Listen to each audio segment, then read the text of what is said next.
Deputy speaker की जो ruling है उसको कलअदम करार दे दिया गया है। डेप्यूटी स्पीकर की जो 3 अप्रैल की रूलिंग थी वो आइन के खिलाफ थी। सुप्रीम कोर्ट ने असेंबलीज बहाल कर दी हैं। जी हां, द मोमेंट नेशनल असेंबली को बहाल कर दिया गया है।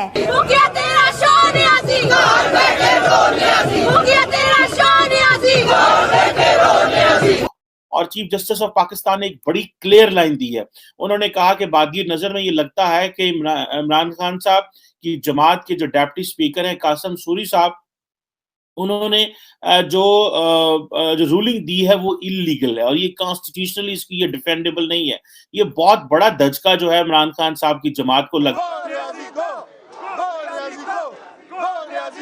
और परसों ही फिर गालिबन जहां तक मैं समझाऊं कि तहरीक अदम एतमाद और फिर उसके बाद नए कायदे ईवान का चुनाव जिसमें शहबाज शरीफ साहब काफी पुरइतमाद हैं। और लेकिन जो लास्ट बिट है कि पार्लियामेंट और नेशनल असेंबली वापस 3 अप्रैल की सूरत हाल पर वापस आ गई है और अब 9 अप्रैल को सुबह के टाइम पर इसका इजलास बुलाया जाएगा, ये थोड़ा सरप्राइजिंग है। जस्टिस ऑफ पाकिस्तान ने एक बड़ी क्लियर लाइन दी है।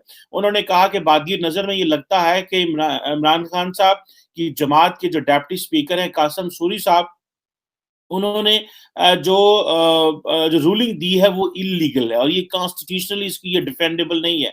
ये बहुत बड़ा धचका जो है इमरान खान साहब की जमात को लगा है। और इमरान खान साहब क्योंकि सारे का सारा केस बिल्ड कर रहे थे गद्दारी के ऊपर, और पाकिस्तान में आपको पता है दोस्तों गद्दारी के सर्टिफिकेट तो बहुत आसानी से बांटे जाते हैं।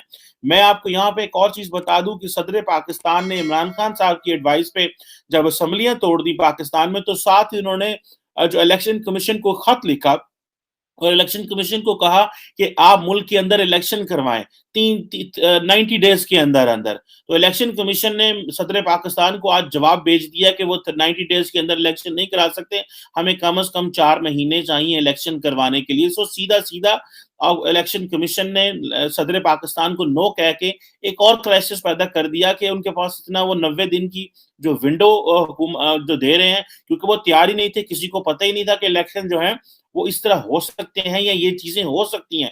सो मुझे ऐसे लगा कि ये इमरान खान साहब को हर तरफ से जो है वो स्क्वीज कर दिया गया है। द रीजन बिहाइंड इज कि उन्होंने जितनी अनकॉन्स्टिट्यूशनल मूव की वो समझ रहे थे कि मैंने छक्का मारा है, और वो अपने जो नेशनल असेंबली के लोग थे उनके सामने आकर कहते थे, मैं ना कहता था मेरे पास मास्टर स्ट्रोक है, मैं जब ऑपोजिशन मेरे खिलाफ कल नेशनल असेंबली में वोट ऑफ नो कॉन्फिडेंस के लिए आएगी तो मैंने एक चीज तैयार करके रखी है जिससे आप देखेंगे कि आपका कप्तान जो है वो एक अच्छे अंदाज से चीजों को लेके चलेगा।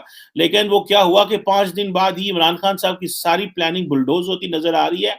और लाइकली पॉसिबिलिटी है कि जो चीफ जस्टिस ऑफ पाकिस्तान है वो आज जो डिसीजन देंगे और उनका जो 5 मेंबर का जो बेंच जो डिसीजन देगा वो इमरान खान साहब की छुट्टी करवा देगा, इस सेंस में कि वो जो रूलिंग है उसको नल एंड वाइड करार दे देगा। जब वो रूलिंग नल एंड वाइड हो जाती है तो ऑटोमेटिकली असेंबलियां बहाल हो जाएंगी। इमरान खान साहब ने जितने कदम लिए हुए हैं, इमरान खान साहब जो अपने आप को साबिक वजीर आजम कहते थे, उनके मिनिस्टर जो अपने आप को साबिक मिनिस्टर कहते थे या फॉर्मर मिनिस्टर कहते थे, वो सारे मिनिस्टर दोबारा बन जाएंगे ऑटोमेटिकली, क्योंकि वो पार्लियामेंट वापस बहाल हो गई है। सब लोग एमएनए दोबारा बन जाएंगे।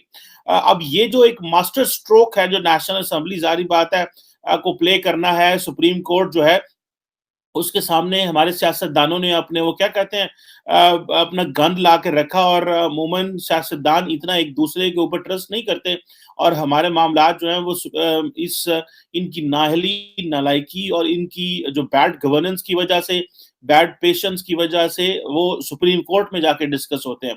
अब आप देखें कि ये जो इसके साथ साथ जो इकोनॉमी की कंडीशन है दोस्तों वो बहुत बुरी है पाकिस्तान में।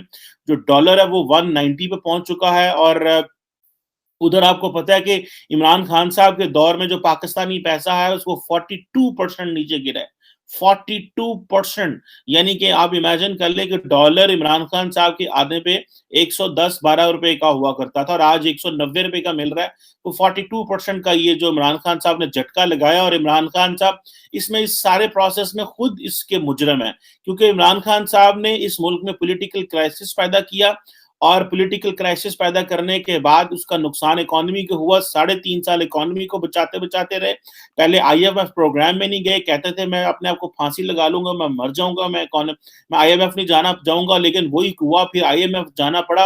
और IMF के जाने के बाद जो है वो हमारी इकोनॉमी संभली। अभी IMF ने जारी बात है प्रोग्राम सस्पेंड कर दिया, और अभी पता ये चल रहा है कि जो डॉलर की और रुपए की जो रेशो है उसको अगर आप देखें तो आज 190 पे है। ये अभी पाकिस्तान में जो इंटरबैंक रेट जो है वो इस वक्त जो है वो आज दोपहर तकरीबन 190 चल रहा था। मतलब ये हुआ कि इतवार के रोज जो है वो इजलास हुआ था और 3 तारीख को, और उसके दरमियान फिर आप देखें कि अब जो इजलास है वो परसों यानी हफ्ते के रोज 9 अप्रैल को है, कल का, यानी तकरीबन 6 दिनों में ये सुप्रीम कोर्ट ने ये तमाम मामला जो है ना सिर्फ ये कि इसका फैसला सुना दिया, बल्कि अगला इजलास भी कॉल कर लिया। 6 दिन मुकम्मल लगे इसमें। और अब इसमें यकीनन कल का दिन जो है उसमें जो भी अरकान असेंबली हैं, कुछ इस्लामाबाद में हैं, कुछ ने दीगर शहरों से आना है, और वो सारे पहुंचेंगे। और परसों ही फिर गालिबन जहां तक मैं समझाऊं कि तहरीक अदम एतमाद और फिर उसके बाद नए कायदे ईवान का चुनाव, जिसमें शहबाज शरीफ साहब काफ़ी पुरइतमाद हैं और PDM की जमातें काफ़ी पुरइतमाद हैं। और ये बड़ा एक देखें, यानी वजीर आजम इमरान खान साहब जो हैं अब वो असेंबलियां नहीं तोड़ सकते, यानी अदम एतमाद की तहरीक दोबारा वापस आ गई और वो अब असेंबली डिसॉल्व नहीं कर सकते। अब इसका तफसीली फैसला जब आएगा तो हमें पता चलेगा कि इख्तियारात क्या उनके इस वक्त थे, लेकिन जाहिर है कि तफसीली फैसला हो सकता है कल आए, हो सकता है 2-3 रोज के बाद आए। लेकिन इसमें अहम बात यह है कि एक तो ये कि वजीर आजम अब असेंबली नहीं डिसॉल्व कर सकते, वो फैसला भी वापस हो गया। दोनों फैसले वापस हुए, जो कि 2-3 रोज पहले हमने अपनी इस ट्रांसमिशन में जिक्र किया था कि 2 अलग अलग फैसले, एक तहरील करने का फैसला असेंबलियों का, और एक जो फैसला है वो आर्टिकल 5 और रूलिंग वाला। तो वहां पर अब परसों ये इजलास होगा और उसमें वोटिंग होगी, और उसी वोटिंग के साथ ही नए कायदे ईवान जो हैं उनका इंतखाब भी हो जाएगा, उनकी वोटिंग भी हो जाएगी। और फिर ये बड़ा दिलचस्प मंजर होगा कि एक तो यह है कि इमरान खान साहब, फिर मैंने वही कहा ना कि फिर एक पार्लियामेंट की हैत बड़ी एक होगी इंटरेस्टिंग,